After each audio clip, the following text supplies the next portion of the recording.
안녕하세요, 여러분. 뷰피디 드라마 리뷰입니다. 오늘은 SBS 드라마 귀궁 3화와 4화에 등장할 가능성이 높은 전개들을 저 뷰피디만의 뇌피셜로 깊게 풀어보는 시간을 가져보려고 해요. 이미 1에서 2화만으로도 많은 시청자분들이 몰입하고 계신데요. 그 이유는 미스터리, 샤머니즘, 고전 사극의 깊은 서사와 현대적인 감성이 적절히 어우러졌기 때문이죠. 특히 이번 리뷰에서는 궁중 우물귀신의 정체, 선왕의 과거, 여리할머니의 죽음의 진실, 그리고 김지연이 육성재를 구하기 위해 펼치는 위험한 작전까지 아직 전개되지 않았지만 충분히 예측 가능한 내용들을 바탕으로 촘촘히 풀어보겠습니다. 추측성으로 말씀드리는 거니 재미로 봐주세요. 첫 번째로 우물귀신의 억울한 사연이 무엇일까요? 너무 궁금해요. 2화에 잠깐 등장했던 우물귀신. 여러분 기억나시죠? 갑자기 등장해서 등골 오싹했지만 이상하게 무섭기보다는 슬픔이 느껴졌어요. 아마 저만 그렇게 느낀 건 아니실 거예요. 저는 이 귀신이 단순한 공포를 위한 장치가 아니라 상당히 중요한 서사와 관련되어 있을 가능성이 높다고 생각해요. 조선시대 궁궐에서 우물이라는 장소는 매우 상징적인 공간이었어요. 물, 생명, 진실을 의미하기도 하지만 반대로 음지, 숨겨진 감정, 억압된 진실을 상징하기도 하죠. 그래서 저는 이 우물귀신이 단순한 궁녀가 아니라 왕실의 비밀과 얽힌 핵심적인 인물일 수 있다고 봐요. 예를 들면 왕의 총애를 받았지만 정치적 이유로 희생된 여인일 수도 있고, 선왕의 잘못된 명령에 의해 생을 마감한 신녀였을 수도 있어요. 아니면 심지어 왕족일 수도 있죠. 궁궐 안에서 샤머니즘 의식이 이루어졌고 그 과정에서 무언가 금기된 행위가 있었을 가능성도 있습니다. 우물귀신은 이 모든 사건의 목격자이자 희생자인 셈이죠. 앞으로 주인공들이 이 귀신과 조우하면서 억울한 진실을 알아가고 우물귀신의 한을 풀어주며 왕실에 숨겨진 죄를 밝혀낼 전개로 이어질 수도 있겠죠. 뭔가 고스트 위스퍼러와 킹덤을 적절히 섞은 느낌이랄까요? 국내판 샤먼 미스터리 히어로물이 탄생하는 순간일지도요. 두 번째로 선왕의 시대, 감춰진 비극은 어떤 것이었을까요? 데뷔마마의 트라우마 기억은 어떤 일이었을지 궁금해요. 그렇다면 왜 이렇게 많은 악귀들이 등장하는 걸까요? 단순히 귀신 나오는 드라마라고 보기엔 귀귀한 설명이 너무 촘촘하단 말이죠. 저는 이 모든 현상의 시발점이 선왕시대에 있었던 어떤 사건 때문일 거라고 추측해요. 극 초반부터 이상하리만큼 자주 언급되는 선왕, 그리고 그때 무언가가 잘못됐다는 암시들. 단순한 세계관 설정을 넘어 이건 명확한 복선입니다. 전개상 선왕 시절 궁궐에서는 뭔가 용납될 수 없는 의식이 진행됐을 가능성이 커요. 예를 들어 왕이 자신의 자리를 지키기 위해 금기된 제사 혹은 제물을 바친 의식을 행했다거나 무당을 정치적으로 이용해 그 대가를 치르게 만든 사건이 있었을지도 모르죠.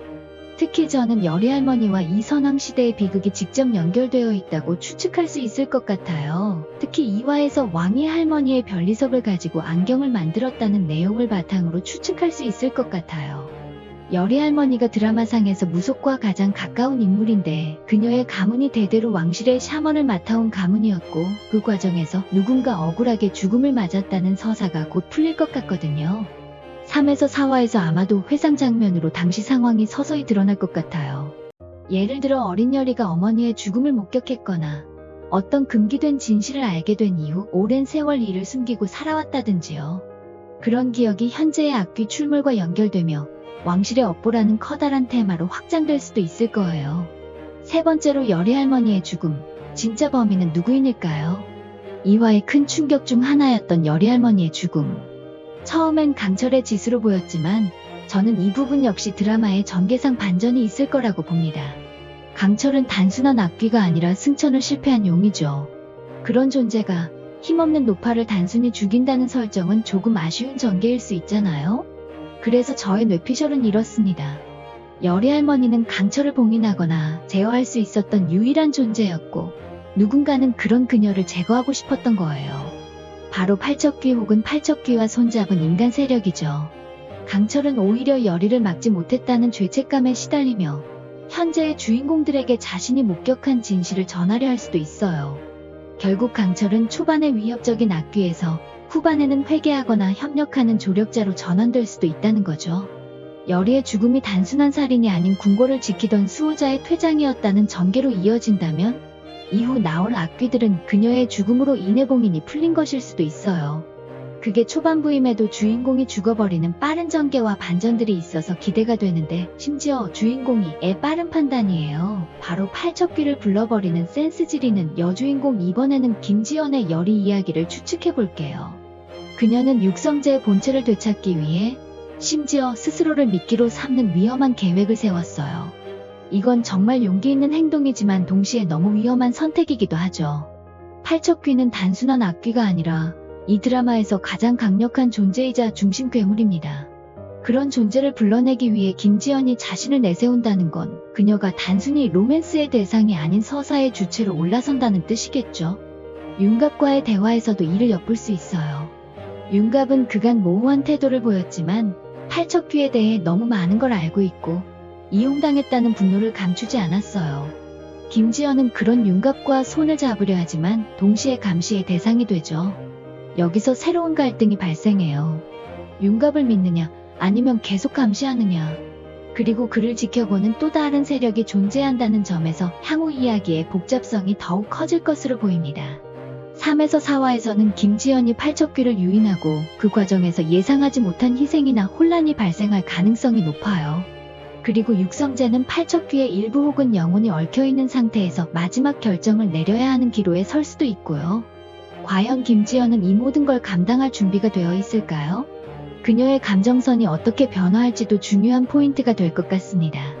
이렇게 귀궁 3화와 4화에서 등장할 가능성이 있는 내용들을 정리해봤습니다. 오물귀신의 숨겨진 사연부터 선왕시대의 비극, 열의할머니의 죽음, 그리고 김지연의 결단까지 모든 것이 얽히고 설킨 미스터리 속에서 각각의 인물이 어떤 결정을 내릴지 너무 기대되네요. 여러분은 어떤 뇌피셜이 가장 가능성 있다고 보시나요? 아니면 저와 전혀 다른 추측을 하고 계신가요? 댓글로 꼭 여러분의 생각도 나눠주세요. 그리고 다음 리뷰에서 어떤 전개가 펼쳐질지 함께 이야기해봐요. 지금까지 큐피디 드라마 리뷰였습니다. 좋아요와 구독은 저에게 가장 강력한 치트키라는 거 아시죠? 저에게 힘을 주세요. 그럼 다음에 또 만나요.